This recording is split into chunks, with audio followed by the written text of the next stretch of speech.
Good evening everyone, this is Mansi and I welcome you all on career lab. Start करेंगे आज का session. Intelligence की बात हम कल कर रहे थे। अगर आपने सेशन देखा है तो यहाँ तक की बात आपको क्लियर होगी। गुड इवनिंग रेणुका, शरीफुल, सभी लोगों को गुड इवनिंग भाई।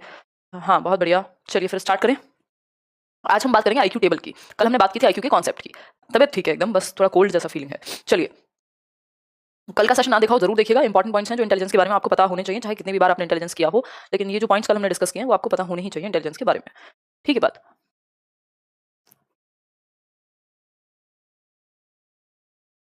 तो हम बात कर रहे थे आईक्यू टेबल की।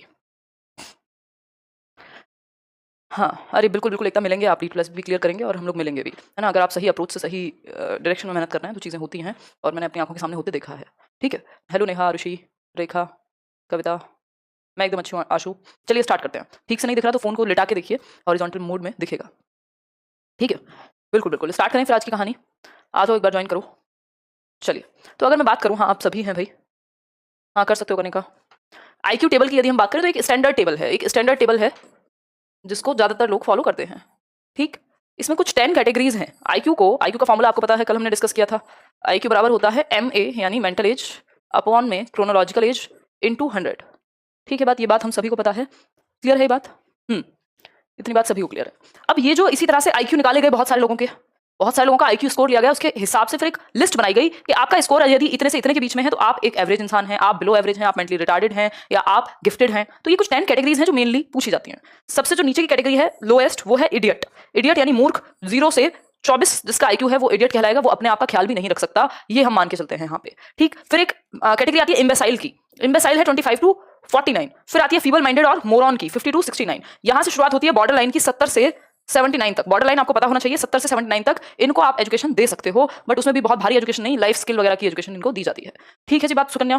फिर बात अगर हम करें एवरेज, नॉर्मल और एवरेज इंपॉर्टेंट है। 90 टू 109 की, 90 से 110 के बीच की नॉर्मल और एवरेज। ठीक, अगर हम बात करें, ज्यादातर पॉपुलेशन एवरेज ही है, औसत ही है, जिनका आईक्यू 90 से 109 के बीच में है।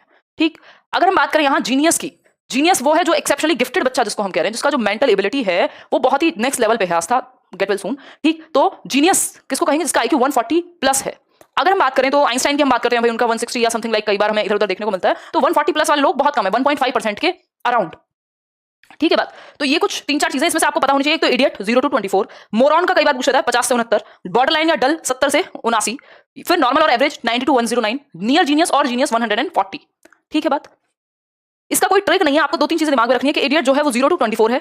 ठीक, जो बॉर्डर लाइन वाला बच्चा है या बिल्कुल डल या एकदम बॉर्डर लाइन पे है, जिसको 70 से 79 के बीच में डालेंगे। एवरेज जरूर याद रखना है, एवरेज 100% याद रखना पड़ेगा कि औसत जो आईक्यू है वो 90 से 110 है। मैं और आप में भी हो सकता है हमारा ज्यादा भी हो, खैर, but generally more than 60% population ये 90 से 110 में ही आती है। दुनिया की हाफ से भी ज्यादा पॉपुलेशन औसत ही है, आईक्यू में ज्यादा अंतर नहीं होता, हम ये मान के चलते हैं। ठीक, जीनियस की अगर हम बात करें तो 140 एंड अबव होगा। कुछ केसेस में 130 प्लस अबव को भी कह देते हैं। वो अलग अलग आपकी क्या कहें आईक्यू टेबल्स हैं। तो आपको जो भी हाईएस्ट आईक्यू मिले आईक्यू टेबल में, अगर ऑप्शन पूछे गिफ्टेड का आईक्यू एक जगह दिया हुआ 120, 130, 140, 140 से ऊपर जो भी है वो गिफ्टेड है। अगर ऑप्शन में 140 है ही नहीं, सबसे हाईएस्ट ऑप्शन है 120, तो फिर आप कह देंगे 120 वाला गिफ्टेड है। ठीक है बात, आगे बढ़ेंगे, क्योंकि डिपेंड करता है कि इंडियन कॉन्टेक्स्ट में जब इसको चेंज किया गया तो और नंबर इधर उधर हो जाते हैं। एक और आईक्यू टेबल हम देखेंगे जिसको रिवाइज करके टर्मन और मैरिल एक व्यक्ति हैं, इन दोनों ने इसको बनाया था। टर्मन आपको पता ही है, वही फॉर्मूला वाले जिनकी बात हमने कल की थी, टर्मन एंड मैरिल। ठीक, इसमें इन्होंने देखिए कितनी कैटेगरीज दी हैं।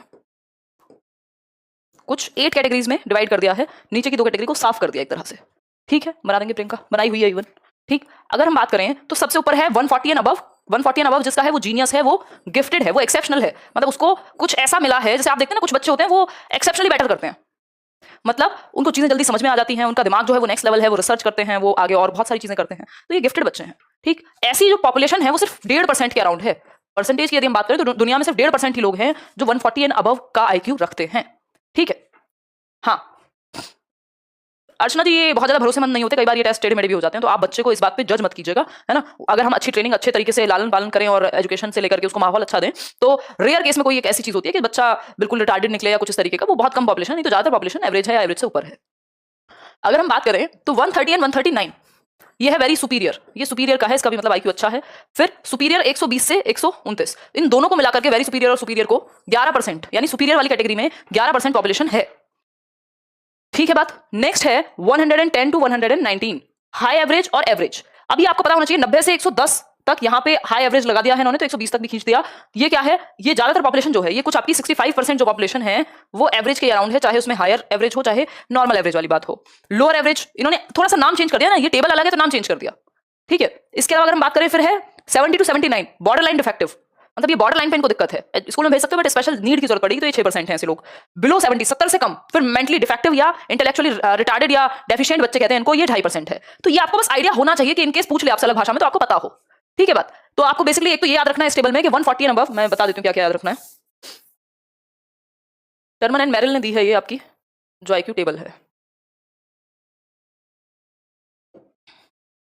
140 एंड अबव जीनियस कहलाएगा, ठीक। 1.5% पॉपुलेशन ही ऐसी है, एक तो आपको ये पता हो। दूसरा आपको पता हो कि 90 से 110 120 तक एवरेज मिला करके इन दोनों को कुछ 65% पॉपुलेशन इसी में लाई करेगी, यानी मोर देन 50% आपकी एवरेज में आ गई। 90 से 120 110 आप जनरली याद रखिएगा, 90 to 110। फिर है बिलो 70 कितने लोग हैं, सिर्फ 2.5% लोग हैं, बस ये 3 कैटेगरी याद रख लीजिएगा। एक क्या, एक जीनियस की, सुपीरियर आपको पता है 120 से ऊपर सुपीरियर ही आएगा, ठीक। एवरेज 90 to 110, ठीक है बात, हाँ हाँ बिल्कुल बिल्कुल कृतिका। और बिलो 70 जो है वो 2.5% है, मेंटली डिफेक्टिव या मेंटली रिटार्डेड बच्चे। पॉपुलेशन याद रखनी जरूरी नहीं है, बट पॉपुलेशन में सिर्फ 2 बातें याद रखो। एक तो कि सिर्फ 1.5% ही लोग हैं जो गिफ्टेड हैं, मतलब सिर्फ 1.5-2% आबादी है, और उतनी ही आबादी है जो बिल्कुल रिटार्डेड है, 1-1.5% ही। और एवरेज में सबसे ज्यादा जनता है, यानी 3 कैटेगरी याद रखनी है। एक वो कि गिफ्टेड सिर्फ 1.5%, 1.5 से 2% के बीच में लोग हैं। आपकी जो एवरेज है वो मोर देन 60% है या मोर देन 50% है, और जो लोअर बिल्कुल मेंटली रिटार्डेड की कैटेगरी में वो भी 2% के आसपास ही है, ठीक। तो ये आप याद रख सकते हो, रटना कुछ नहीं है, याद रखना है। कई बार टर्मन और मेरिल के हिसाब से पूछेगा तब आपको इसकी जरूरत पड़ सकती है, तो अगर याद रख सकते हो तो रख लो। इसमें याद रखने वाला डेटा है भी ये वाले चैप्टर में, हालांकि हम क्वेश्चंस करेंगे ना जब इंटेलिजेंस के रिगार्डिंग, तो आपको ये चीज और अच्छे से क्लियर हो जाएगी। इसी से संबंधित एक ये, इसको बेल कर्व बोलते हैं, बेल कर्व या NPC, मतलब नॉर्मल प्रोबेबिलिटी कर्व। बेल का मतलब इसकी घंटी जैसी शेप है, इसलिए बेल कर्व है। NPC यानी नॉर्मल प्रोबेबिलिटी कर्व, यानी बहुत बड़ी पॉपुलेशन के IQ टेस्ट के बाद, मान लीजिए करोड़ों लोग हैं, उनका IQ टेस्ट हुआ और उसके बेसिस पे, बहुत बढ़िया है ना, उसके बेसिस पे क्या किया, उनको डिवाइड कर दिया कि इतने % लोग 50 से 70 के बीच में हैं, इतने % लोग 70 से 50-90 के बीच में हैं, ठीक है, NPC बोलते हैं। तो ये एक तरह से पॉपुलेशन को ग्राफिकल रिप्रेजेंटेशन कर दी किसकी, IQ की। ग्राफिकल रिप्रेजेंटेशन मतलब एक ग्राफ पे प्रदर्शित कर दिया किसको, IQ स्कोर्स को। तो वो कैसा बन गया, वो एक बैल के जैसा बन गया। इसकी जो शेप है वो घंटी होती है ना, आपने देखी होगी घंटी जो बैल होती है उसके जैसी बन गई। अब ये सिमेट्रिकल है, सिमेट्रिकल का मतलब क्या है, एग्जैक्ट ऐसा ही है इधर और एग्जैक्ट ऐसा ही है इधर, सेम है इधर, अगर बीच में से डाइसेक्ट करोगे तो दोनों साइड सेम आएंगी, ठीक। ये बात क्लियर है, हमें सभी को क्लियर है जी। मुक्ता समझे हम इसको एक बार, क्या कहता है, इसको लेकर बड़े कंफ्यूज रहते हैं कई लोग। ये आसान है बिल्कुल, इसको समझना, बहुत ज्यादा टेंशन नहीं पालनी इसको समझने के लिए। देखिए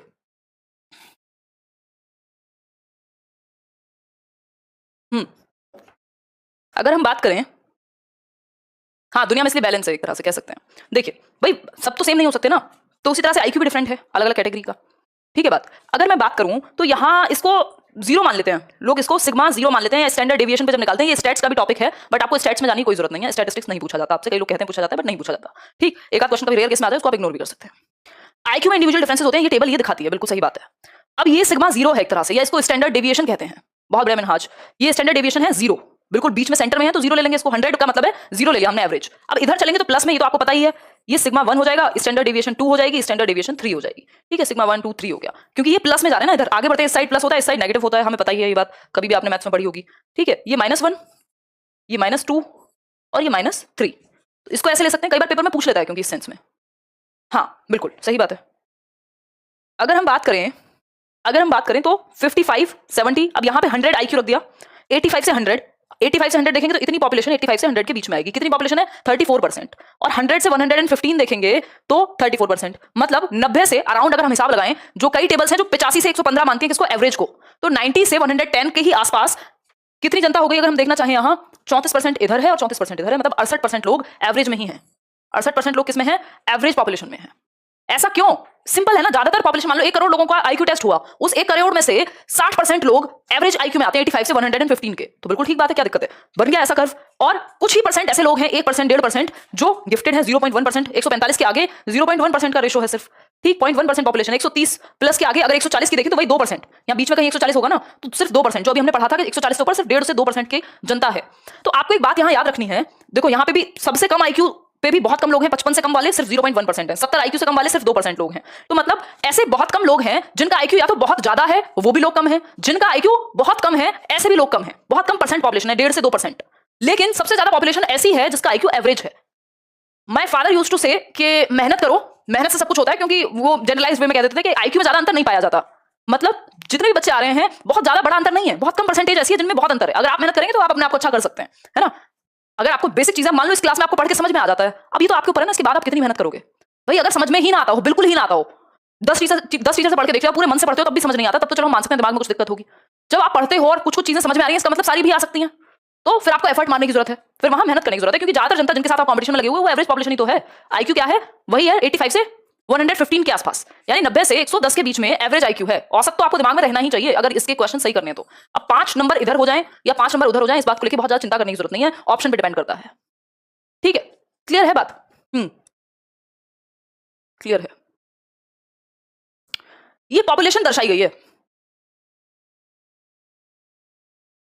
ठीक। अब देखो एक बात को ध्यान रखना है, जो सिग्मा 1 है, 2 है और 3 है, जो सिग्मा 3 के पार होगा वो गिफ्टेड होगा, ठीक है। जो सिग्मा 3 के पार होगा वो गिफ्टेड होगा।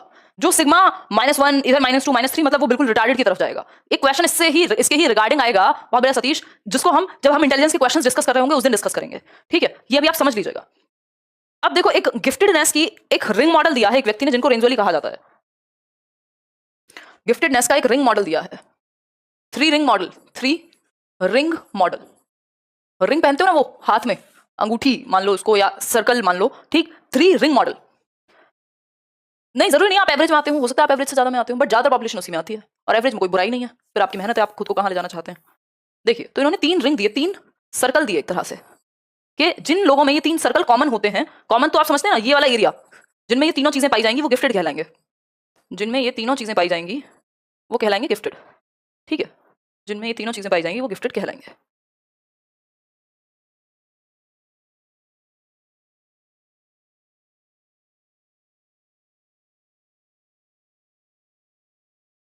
अब ये तीनों चीजें क्या किसी को याद आ रहा है, ये 3 रिंग्स में क्या होता है? जिससे आ रहा हो तो बताओ भाई थोड़ा।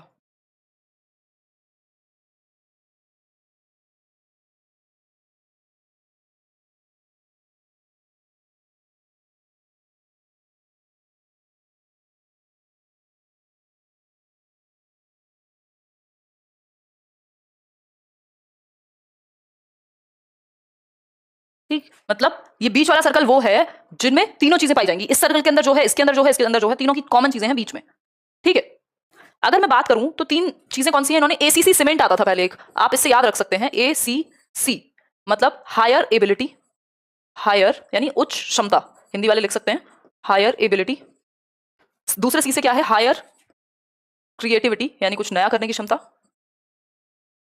और हायर कमिटमेंट यानी प्रतिबद्धता कह दीजिए। कमिटमेंट का मतलब है कि भाई जब तक तोड़ेंगे नहीं तब तक छोड़ेंगे नहीं। ये किसने दिया, इसको दिया है रेंजोली नाम के एक व्यक्ति हैं, RENZUII, रेंजोली, रेंजोली आई थिंक हिंदी में ऐसे लिखेंगे, ठीक। इन्होंने ये मॉडल दिया है 3 रिंग का, ठीक। अगर हम बात करें 3 ट्राइंगल भी कह देता है कई बार कोई, वो गलत होगा, 3 रिंग याद रखना है आपको, ठीक। एसीसी का मतलब है हायर एबिलिटी, हायर क्रिएटिविटी यानी रचनात्मकता, कुछ नया करने की क्षमता, एबिलिटी होती है किसी भी चीज को सीखने की क्षमता, कुछ करने की क्षमता, और कमिटमेंट, ठीक है। ये 3 चीजें हैं, क्लियर है? अगर मैं बात करूं, हायर एबिलिटी यानी किसी चीज को सीखने की क्षमता, किसी काम को करने की क्षमता, है ना, ये सारी क्षमताएं ज्यादा हैं। हायर क्रिएटिविटी, क्रिएटिविटी मतलब कुछ नया करने की क्षमता है, और कमिटमेंट जिसको कई बार कॉम्पिटेंस भी लिख देते हैं कई लोग, कमिटमेंट मतलब लगे रहेंगे, एक बार जब कमिटमेंट कर दिया ना कि एग्जाम क्लियर करके ही दम लेना है तो फिर उसी तरफ ध्यान रहेगा।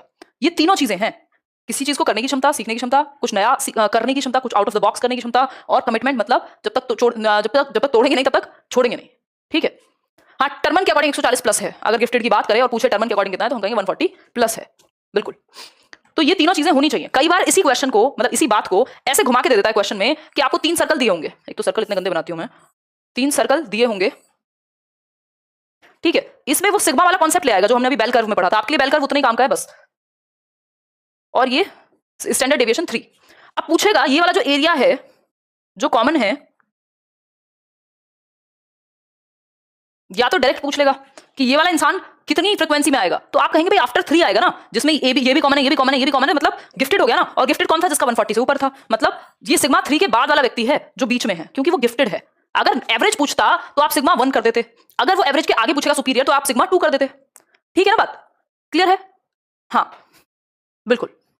क्रिएटिविटी के टॉपिक में हम समझेंगे कि क्रिएटिविटी और गिफ्टेडनेस का रिलेशन क्या है, उस चीज को भी बचा के रखो। ठीक है, क्रिएटिविटी और गिफ्टेडनेस कैसे वर्क करती है उस पर बात हम नेक्स्ट टॉपिक इंटेलिजेंस, और इंटेलिजेंस के टेस्ट के बाद क्रिएटिविटी होगा, फिर पर्सनालिटी पे जाएंगे। टास्क कमिटमेंट का मतलब वही है। आगे बढ़े, इतनी बात सभी ने समझ ली। तो कई बार क्या होगा, हायर एबिलिटी, हायर क्रिएटिविटी और हायर कमिटमेंट ऐसे दे देगा आपको, और फिर क्वेश्चन में ऑप्शन दिए होंगे सिग्मा 1 के पार होगा ये वाला व्यक्ति कहां होगा, सिग्मा 1, सिग्मा 2, सिग्मा 3 कहां होगा। तो आपको पता है ये व्यक्ति स्टैंडर्ड डेविएशन 3 के पार होगा या 3 पर होगा, क्योंकि इसमें तीनों चीजें हैं। अगर 2 चीजें होती तो आप 2 कह देते, 1 होती तो आप 1 कह देते। ठीक है, इसको आसानी से हम ऐसे देख सकते हैं। विपुल की बॉटल मैम, विपुल कौन है भाई? अच्छा हाँ हाँ हाँ, जब उधर क्लास होती थी तो विपुल कहता था, बिल्कुल बिल्कुल, एक लर्नर थे हमारे, हाँ वो कहते थे मेरे को देना मैम। हाँ दे देंगे भाई, विपुल की है ये बॉटल, संभाल के रखेंगे। ये तो मम्मी ले लेंगे मुझसे, कह रही है ये मुझे दे दे। ये मम्मी की थी।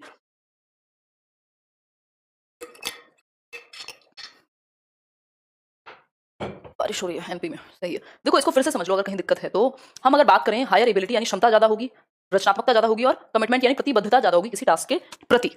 अगर हम बात करें तो एक चीज, मतलब तीनों चीजें कॉमन है। फिर सिग्मा 3 के पार जो है वो गिफ्टेड है, इस बीच में जो जिसमें तीनों चीजें हैं ये, वो गिफ्टेड कहलाएगा। 3 रिंग मॉडल रेंजोली कहते हैं ऐसा। इसको घुमा के पूछ लेता है स्टैंडर्ड डेविएशन के फॉर्म में। अगर एवरेज पूछेगा आप कहेंगे सिग्मा 1, अगर आपसे गिफ्टेड बच्चे के बारे में पूछ रहा है तो ये सिग्मा 3 के पार आएगा। इसको सिग्मा ना लिख के यहाँ एबिलिटी लिख देगा, यहाँ क्रिएटिविटी लिख देगा, और यहाँ कमिटमेंट लिख देगा। तो आपको पता है ये सिग्मा 3 के पार आएगा, जो कॉमन शेडेड एरिया है वो सिग्मा 3 के पार आएगा। आगे बढ़ते हैं, बस इतना ही रोल है इसका, कोई मैथ्स के सवाल नहीं निकालने इससे, आपको जरूरत भी नहीं है उसकी। आगे बढ़ेंगे। अब एक और आपकी ये टेबल है, ये आईक्यू टेबल हम समझ चुके हैं। आईक्यू टेबल हम समझ चुके हैं। देखो 2 का पूछेगा तो सिंपल है ना, यहां से देख लोगे 2 कहां था, यहां पे 1 था, यहां 2 था, तो 2 क्या है, वो सुपीरियर वाला बंदा 2 है जिसमें 2 चीजें कॉमन हो। ऐड भी करके बता सकते हो, डिपेंड करता है क्वेश्चन कैसा है। ये मैं क्वेश्चन कराऊंगी इससे रिलेटेड, टेंशन ना लो। देखो एक और ये अमेरिकन साइकेट्रिक एसोसिएशन की एक टेबल है जिसमें मेंटल डिसऑर्डर से रिलेटेड आईक्यू टेबल दी हुई है। ये साइकेट्रिक यूज के लिए है कि मतलब जिनको कोई भी मेंटल डिसऑर्डर है, जिनको कोई भी एक प्रॉब्लम है, डीएसएम बोलते हैं इसको, डायग्नोस्टिक स्टैटिस्टिकल मैनुअल। मतलब किसी को अगर कोई प्रॉब्लम है तो वो किस कैटेगरी में आएगा, 70 से नीचे वाला डिफेक्टिव है, उसके आईक्यू में कुछ ना कुछ प्रॉब्लम है जिसका 70 से नीचे है। अब उसमें कौन सी कैटेगरी आएगी उसको समझना जरूरी है। एक चीज है borderline intellectual functioning. Borderline intellectual functioning IQ है 71 से 84। ये बिल्कुल बॉर्डर पे है, इनको आप स्कूल में पढ़ा सकते हैं, थोड़ी सी मदद की एक्स्ट्रा जरूरत होगी। ठीक है, बिल्कुल संभल सही लिखा है आपने। माइल्ड मेंटल रिटार्डेशन, जिसको थोड़ी सी दिक्कत है, ये लोग अपना खाना वाना खा सकते हैं खुद, थोड़ा सा मेंटल फंक्शनिंग में दिक्कत है, थोड़ा धीरे समझ में आती हैं चीजें। ये है आईक्यू 50 to 55 से लेकर के 70 तक, इनको एडुकेबल ग्रुप भी बोलते हैं, अभी आगे समझेंगे। मॉडरेट रिटार्डेशन, जो मॉडरेटली रिटार्डेड है वो 35 से 40 आईक्यू। सीवियर मेंटल रिटार्डेशन है 20 से 25 वाला, जिसको हम इडियट कह रहे थे, 20 से 35 के बीच में। प्रोफाउंड सबसे ज्यादा जिसको हम इडियट कह रहे हैं वो है 20 से भी कम। ठीक, आप चाहें तो इसको दिमाग में रख सकते हैं, बिल्कुल बिल्कुल ले लेंगे, एवरी दे देंगे। ठीक, आप चाहें तो इसको दिमाग में रख सकते हैं, चाहें तो आप इसको इग्नोर भी कर सकते हैं। ठीक है, ये सिर्फ समझने के लिए है। अब आप मेन पॉइंट्स याद रखिएगा, मैं आपको 6 चीजें बता रही हूं, वो ध्यान रखिएगा। देखिए यूपी में बारिश हो रही है। अच्छा मोहम्मद, नहीं लिखने की जरूरत नहीं है, पीडीएफ तो आपको दे ही दिया मैंने, नोट सेक्शन में जाओगे पीडीएफ मिल चुकी है। ठीक है, ये देखो एक बार, अगर हम बात करें यहां, देखिए the lowest classification mentally defective sometimes subdivided into 3 classes. Mentally defected बच्चे या इंटेलेक्चुअली डिफेक्टेड कह सकते हो आप, आईडीज कहते हो। ठीक, 3 टर्म में इनको डिवाइड किया जाता है। पहला है मोरॉन, ऐसे याद रखिएगा इसको हिंदी में भी। मोरॉन का आईक्यू होगा 50 से 70, ये मैंने पहले वाली टेबल में भी आपको बताया था। जो पहली टेबल मैंने आपको डिस्कस किया ना आपके साथ, वो बेस्ट टेबल है, उसको याद रख लोगे तो काम चल जाएगा। ठीक, इम्बेसाइल जो है, इम्बेसाइल का आईक्यू होगा 20 से 50, और इडियट का आईक्यू है बिलो 20। ठीक है, मोरॉन का 50 से 70, इम्बेसाइल का 20 से 50 और इडियट का बिलो 20। कई बार डायरेक्ट पूछ लिया जाता है, जैसे रीड जैसे एग्जाम्स में, D+B में, या ऐसे कुछ एग्जाम्स में डायरेक्ट पूछेगा, आपसे कुछ नहीं पूछेगा, सीधा पूछेगा मोरॉन का आईक्यू बता दो, तो आप बताओगे 50 से 70 है। एडुकेबल पूछेगा तब भी सेम रहेगा, इम्बेसाइल पूछेगा तो 20 से 50, इडियट पूछेगा तो 20 से कम। ठीक है, बिल्कुल। जड़ बुद्धि, हाँ आगे बढ़े, इन्हीं के हिंदी में अलग अलग नाम है। इंटेलेक्चुअल डिसेबिलिटी या आईडी, जो आईडी बोला जाता है वो बोला जाता है इंटेलेक्चुअल डिसेबिलिटी, यानी बच्चे को बौद्धिक रूप से कोई अक्षमता है। तो ये 3 और चीजें जो आपको पता होनी चाहिए, टोटल 6 नाम याद रख लोगे तो आपकी गलती नहीं होगी पेपर में। इंटेलेक्चुअल डिसेबिलिटी की अगर हम बात करें तो एडुकेबल होते हैं कुछ बच्चे, जिनको अभी हम मोरॉन बोल रहे थे आई थिंक। 50 से 75 वाला जो बच्चा है वो एडुकेबल है, आप उसको पढ़ा सकते हो स्कूल में, बस थोड़ी एक्स्ट्रा मदद की उसको जरूरत होगी, स्पेशल नीड होगी। ठीक है, स्पेशल नीड होगी, बट आप उसको पढ़ा सकते हो। ये एडुकेबल ग्रुप हुआ 50 से 75 का। इडियट्स को नहीं पढ़ाएंगे भाई। ट्रेनेबल दूसरा ग्रुप है, ट्रेनेबल ग्रुप। ट्रेनेबल है 25 से 50। इनको पढ़ा पाना तो बहुत हद तक संभव नहीं है, बट ये अपना खुद का ध्यान रख लेते हैं। इनको अगर थोड़ा सा हेल्प प्रोवाइड कर दी जाए तो ये फिजिकल डेंजर अपना खाना पीना खाना सीख जाते हैं। इनको आप थोड़ा लाइफ स्किल वगैरह सिखा सकते हो कि कुछ कुछ कर लें। कस्टोडियल जो है ये अपना भी ध्यान नहीं रख सकते, इनके साथ एक व्यक्ति चाहिए 24 घंटे। इनको खाना भी आप हाथ से खिलाएंगे। ठीक, ये है 0 से 25 IQ वाले, जिनको हम इडियट्स कह रहे थे। ठीक है, बिलो 20। ठीक है शिखा मौसम। ठीक, एडुकेबल में तो सिंपल है ना, जो बच्चा स्कूल आता है जिसको स्पेशल मदद की अगर जरूरत है तो उसके साथ स्पेशली एक स्पेशल एजुकेटर हेल्प करने में लगा हुआ है, या फिर हम कह सकते हैं कि उसको थोड़ा सा ध्यान आप एक्स्ट्रा रखते हैं, उसको रिसोर्सेज आप देकर के रखते हैं, मतलब वो उसको पढ़ाया जा सकता है यदि स्पेशल नीड प्रोवाइड की जाए। कहाँ? स्कूल के अंदर। ठीक है एवरी। ट्रेनेबल वो है जिसको ट्रेन करके अपना ख्याल रखने लायक बनाया जा सकता है, कुछ थोड़ी बहुत लाइफ स्किल सिखाई जा सकती है जिससे उसका काम चल जाए। कस्टोडियल कौन है? जिसको कस्टडी चाहिए, जिसके साथ कोई ना कोई चाहिए। हाँ, IQ तो सेम है ना इडियट और कस्टोडियल का, ये बस हमने एक अलग तरीके से इसको अच्छे टर्म में नाम दे दिया इंटेलेक्चुअल डिसेबिलिटी का, कि भाई मानसिक रूप से कुछ दिक्कत है। शिक्षा नाम मेरा शिखा नहीं है। ओके ओके, चलिए। तो ये 3-4 टर्म हैं जिसमें IQ कॉमन है, बस नाम अलग है। जैसे मोरॉन 50 से 70, ये 50 से 70 वाले को एडुकेबल कह रहे हैं हम। इम्बेसाइल है 20 से 25, जिसको हम ट्रेनेबल कह रहे थे। इडियट है जो बिल्कुल कस्टोडियल है, बस नाम अलग है इनके।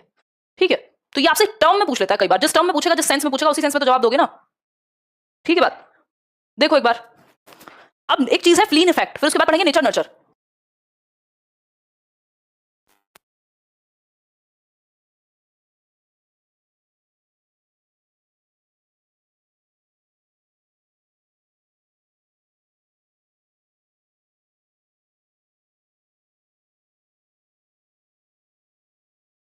देखिए एक बार, द फ्लीन इफेक्ट।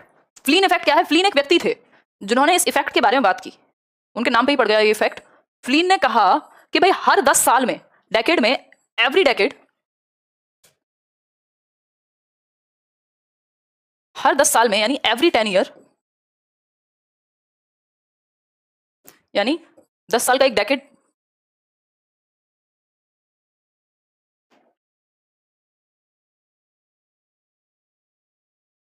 हाँ, कि हर 10 साल में IQ इंक्रीज होता रहता है नई नई पॉपुलेशन का। बोला जाता है ना कि आजकल के बच्चे तो बड़े स्मार्ट हैं, हमारे टाइम में तो इतने स्मार्ट होते ही नहीं थे। इसका मतलब क्या है? हर 10 साल में रिसोर्सेज बढ़ रहे हैं।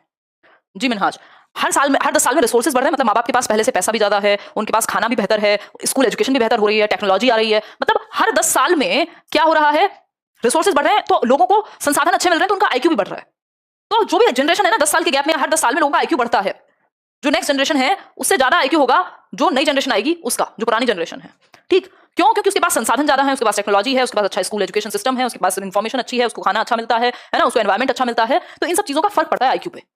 पेरेंट्स भी पढ़े लिखे हो रहे हैं भाई, जिनके माँ बाप पढ़े लिखे हैं वो और बेहतर तरीके से बच्चों को रिसोर्सेज प्रोवाइड करा पाते हैं। तो एवरी 10 ईयर्स और अ डेकेड क्या होगा? IQ में इंक्रीज देखा जाएगा, स्लाइट इंक्रीज। ये एक साल में नहीं होगा।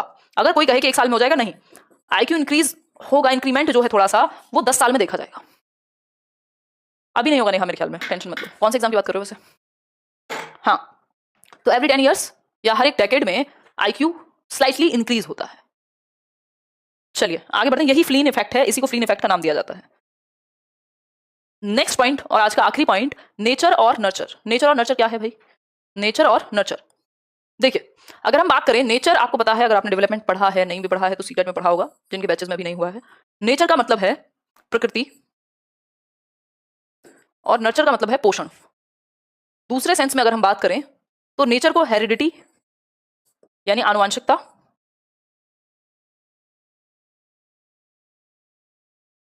और नर्चर को एनवायरमेंट कह दिया जाता है। दो चीज सबसे ज्यादा इंपॉर्टेंट है हमारे डेवलपमेंट में, हमारे विकास में, एक तो पर्यावरण और दूसरा आनुवंशिकता। भाई जो चीजें आपको आपके जेनेटिक मेकअप से, जीन्स से मिली हैं, वो, और जो आपके एनवायरमेंट में एजुकेशन हो गया, आपका स्कूलिंग है, आपका टेक्नोलॉजी है, ये सारी चीजें आ गई। ठीक है बात, इतनी बात हम सभी को क्लियर है। अगर हम बात करें तो इंटेलिजेंस जो है, बुद्धि की अगर हम बात करें तो किस चीज से ज्यादा प्रभावित होती है? बुद्धि जो है वो किस चीज से ज्यादा प्रभावित होगी? आपके एनवायरमेंट से या आपके इंटेलिजेंस से? बताइए, कोई जवाब देना पसंद करेगा? दीजिए जवाब। एवरी मुझे लगता है टाइम लगेगा अभी तो D+ भी पेपर लेने में, बट इनका भरोसा कुछ नहीं है, जब मन करता है डेट दे देते हैं। कोई कह रहा है बोथ। ज्यादा किससे प्रभावित होगा ये पूछा है, क्वेश्चन ये है, ज्यादा बुद्धि आपकी किससे प्रभावित होगी? रीजन जो है दोनों है डेवलपमेंट का, लेकिन ज्यादा किससे प्रभावित होगी?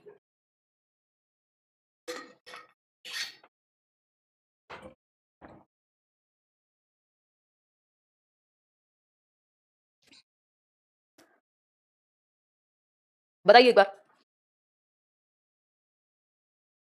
हम्म अलग अलग लोग एनवायरमेंट से कह रहे हैं, कई लोग कह रहे हैं, बट एनवायरमेंट का प्रभाव तो कई सालों में पड़ रहा है ना, एक साल में नहीं हो रहा। देखो कॉज जो है, रीजन जो है बुद्धि के डेवलप होने का वो दोनों है, हेरिडिटी भी है और एनवायरमेंट भी है, ठीक। लेकिन जो ज्यादा प्रभावित होती है बुद्धि वो हेरिडिटी से होती है। 40 से 80% तक जो वेरिएशन है वो बुद्धि में हेरिडिटी की वजह से है। तो बुद्धि जो ज्यादा प्रभावित है, ज्यादा इन्फ्लुएंस है, वो किससे है? हेरिडिटी से है। अब इसका मतलब ये नहीं है कि हेरिडिटी या आपका जो आईक्यू है, बुद्धि भी छोड़ दीजिए, जो आईक्यू है वो ज्यादा प्रभावित किससे है? हेरिडिटी से है। इंटेलिजेंस भी और आईक्यू भी ऑब्वियसली। जो आईक्यू का डिफरेंस है वो हेरिडिटी उसका ज्यादा बड़ा रीजन है। अब इसका मतलब ये नहीं है कि एनवायरमेंट नहीं होगा। 50-50% जैसा हम कुछ नहीं कह सकते, ठीक। अगर हम बात करें, अब बहुत सारे लोग हैं जो कहते हैं, जैसे वाटसन ने कहा कि भाई आप मुझे एक दर्जन बच्चा दे दो और मैं उनको कुछ भी बना दूंगा, तो ये सिर्फ एनवायरमेंट पर उन्होंने फोकस कर दिया। कुछ लोग हैं, मान लीजिए एक बच्चा इडियट है, उसका आईक्यू ही 25 से कम है, अब आप उसको कितना भी अच्छा एनवायरमेंट दे लो वो साइंटिस्ट तो बन नहीं जाएगा, ठीक। उसी तरफ अगर एक बहुत अच्छा आईक्यू वाला बच्चा है, अगर आपने उसको एनवायरमेंट सही नहीं दिया तो हो सकता है वो आतंकवादी बन जाए। तो दोनों ही चीजें बहुत इंपॉर्टेंट है। मेरा मतलब यहाँ कहने का ये नहीं है, या किसी भी एक रिसर्चर का जो ये कहे कि सिर्फ बुद्धि के लिए हेरिडिटी इंपॉर्टेंट है या सिर्फ एनवायरमेंट इंपॉर्टेंट, दोनों है, बट जो ज्यादा प्रभाव पड़ता है आईक्यू पे वो हेरिडिटी का पड़ता है। 50% कहना गलत होगा शिवानी, इक्वली इंपॉर्टेंट है। देखो किसी क्षेत्र में हेरिडिटी ज्यादा इंपॉर्टेंट है, जैसे मेरी आंखों का रंग, मेरा बालों का रंग, तो हेरिडिटी ज्यादा इंपॉर्टेंट हो गई है ना। कुछ क्षेत्र में एनवायरमेंट ज्यादा इंपॉर्टेंट है कि आपको एजुकेशन कितनी अच्छी मिली, है ना। दोनों ही चीजें, both are responsible, both are causing factors, but heredity का प्रभाव इंटेलिजेंस या आईक्यू पे ज्यादा रहता है। आतंकवादी भी आजकल दिमाग से काम करते हैं। भाई तो मैं बोल रहा हूं ना, आईक्यू ज्यादा था लेकिन डायरेक्शन खराब दे दी, क्या फायदा ऐसे दिमाग का? फिर समझ पा रहे हो ना बात? तो हम कह सकते हैं कि हेरिडिटी से ज्यादा प्रभावित होती है बुद्धि या आईक्यू आपका। एनवायरमेंट इक्वली इंपॉर्टेंट है, बट हेरिडिटी से आईक्यू स्कोर ज्यादा प्रभावित होगा, ठीक। हर 10 साल में तो इंक्रीज हो ही रहा है, अगर देखें नेक्स्ट जनरेशन में, उसके अपने रीजंस हैं। अब एक और चीज है, जैसे अगर आईक्यू की बात करें तो हेरिडिटी से क्यों ज्यादा प्रभावित है, इसका मैं आपको एग्जांपल देती हूं। आईक्यूज और कोरिलेशन। देखिए आपने पढ़ा है, एक होते हैं आइडेंटिकल ट्विंस। आइडेंटिकल मतलब जो बच्चे बिल्कुल ऐसे जुड़वाए हैं, जिनकी शक्ल भी सेम है, जिनका सेक्स भी सेम है, 2 बहनें हैं तो 2 बहनें हैं, 2 भाई हैं तो 2 भाई ही हैं, ठीक। इनकी जो हेरिडिटी में कॉमन है वो होगा 0.86%, ठीक। दूसरे होते हैं फ्रेटर्नल ट्विंस। हाँ, फ्रेटर्नल ट्विंस में कितना कॉमन होगा बताओ जल्दी, फटाफट से लिख के जल्दी बताओ जल्दी।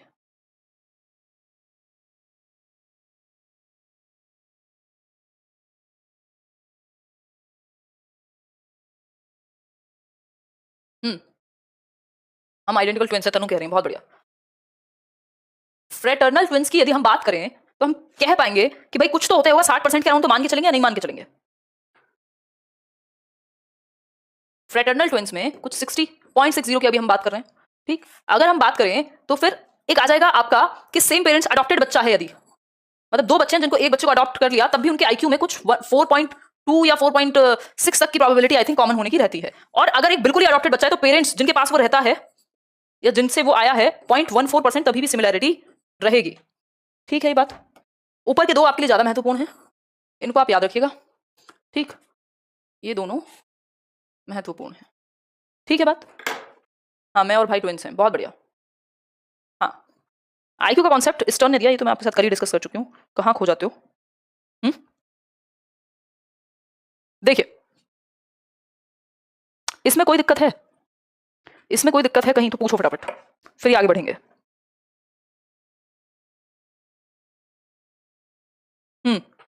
लास्ट वाला बता दो। देखो लास्ट वाला है कि जो पेरेंट्स और उनके अडॉप्टेड बच्चे, पेरेंट्स एंड देयर अडॉप्टेड बच्चे, मान लीजिए मैं एक पेरेंट हूं, मैंने कोई बच्चा अडॉप्ट कर लिया, तो मेरे और उसके आईक्यू में 0.19 हो गए।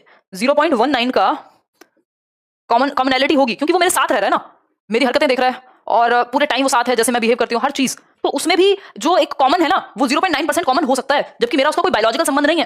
लेकिन फिर भी अडॉप्टेड बच्चे का सीन क्या है, मान लीजिए मेरे 2 बच्चे हैं, मैंने किसी को अडॉप्ट कर लिया किसी ने, ठीक। अब वो जो एक बच्चा है जो पेरेंट्स से, उसका जो आईक्यू है वो 0.42 तक कोरिलेटेड रहेगा, ठीक है, 0.42 तक कोरिलेटेड रहेगा।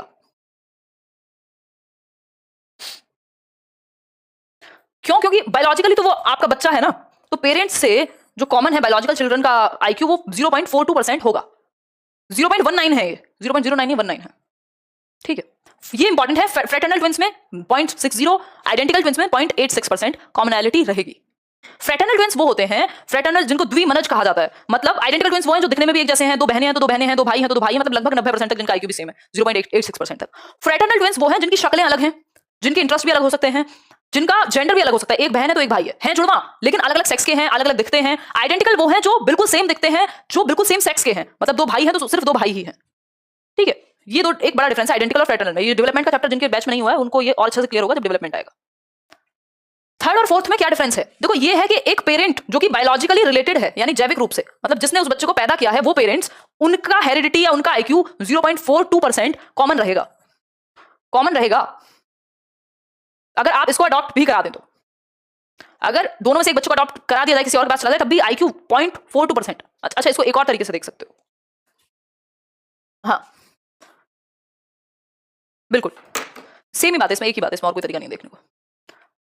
हाँ, पेरेंट और बच्चे में अंतर होगा ऑब्वियसली, बट सिमिलैरिटी भी तो होगी। अभी हम बात सिमिलैरिटी की कर रहे हैं, अंतर की नहीं कर रहे हैं। अंतर तो इसके अलावा सारा अंतर ही अंतर है। 0.42 ही तो सिमिलर है, बस 0.42 ही तो सिमिलर है।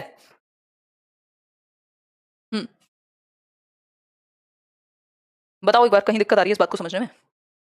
कल कौन सा चैप्टर होगा? कल तो छुट्टी है, मंडे को इंटेलिजेंस की थियरीज होंगी। अभी तो कॉन्सेप्ट डिस्कस किया है हमने इंटेलिजेंस का। हो सकता है यहाँ तक के जो क्वेश्चंस हैं, क्योंकि यहाँ से रिलेटेड कई तरह के क्वेश्चन बन जाते हैं, वो मैं आपके साथ मंडे डिस्कस करूँ, आपको शीट दे दूँ आंसर के साथ। ओहो हो प्रवीण, आई कैन अंडरस्टैंड भाई। क्या कर सकते हैं, कॉल कीजिए इनको, करियर विल की टीम को। ठीक है, करियर विल की टीम को कॉल कीजिए। नहीं, ये दोनों सेम नहीं है ना। ये वो बच्चे हैं जो खुद के हैं आपके, उनमें जो आईक्यू का कॉमन होना है वो 0.42%। वो बच्चा जिसको आपने अडॉप्ट किया है, उसमें भी आईक्यू कॉमन हो जाएगा 0.19%, क्योंकि वो आपके साथ नर्चर भी तो होगा ना बहुत टाइम तक। ये अडॉप्शन की बात हो रही है। जो बायोलॉजिकल चिल्ड्रन है, जो बायोलॉजिकल चिल्ड्रन है, ये आपको कंफ्यूजन इसलिए हो रही है क्योंकि ये मैंने अडॉप्टेड लिख दिया है यहाँ। इसको अडॉप्टेड नहीं लिखना है, इसको बायोलॉजिकल ही लिखना है। ठीक है, ये बायोलॉजिकल है, अडॉप्टेड नीचे वाला है, बायोलॉजिकल चिल्ड्रन।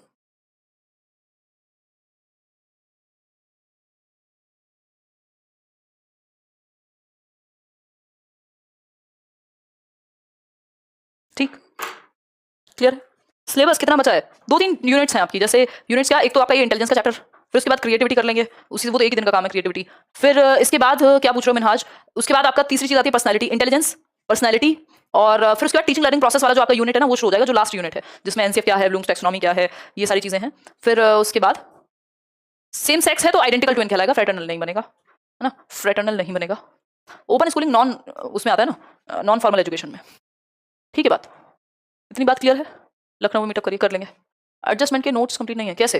एडजस्टमेंट में उतना ही है जितना मैंने बताया, कुछ चीज़ें आपको खुद भी लिखनी होंगी। अगली बार से मैं क्या करूँगी, लिखवा करके दे दूंगी, और क्या। चलिए फिर आज के लिए इतना ही रखते हैं, मंडे मिलेंगे। रिवाइज कीजिए आपका इंटेलिजेंस, पर्सनैलिटी और आपका टीचिंग लर्निंग प्रोसेस वाला, और यही 3 यूनिट्स हैं आपकी इंपॉर्टेंट जो है। टीचिंग लर्निंग प्रोसेस में हम वो कर लेंगे जो भी इंपॉर्टेंट कुछ पॉइंट्स हैं। तो यही 3 मेन चीज़ें हैं। 1 महीने के करीब, अभी आपका 15 दिन हो गए ना। हाँ, तो जुलाई मिड तक आपका मान लीजिए, जिन लोगों के बैचेस में बाकी चैप्टर्स हो गए, जिन लोगों के बैचेस में नए शुरू हुए हैं, उनके ये 3 के बाद वापस से पहली यूनिट शुरू हो जाएगी रोटेट होकर। ठीक है, देखो थर्ड में बायोलॉजिकल है, यहाँ पेरेंट्स और उनके अडॉप्टेड चिल्ड्रन हैं। चलिए फिर आज के लिए इतना ही।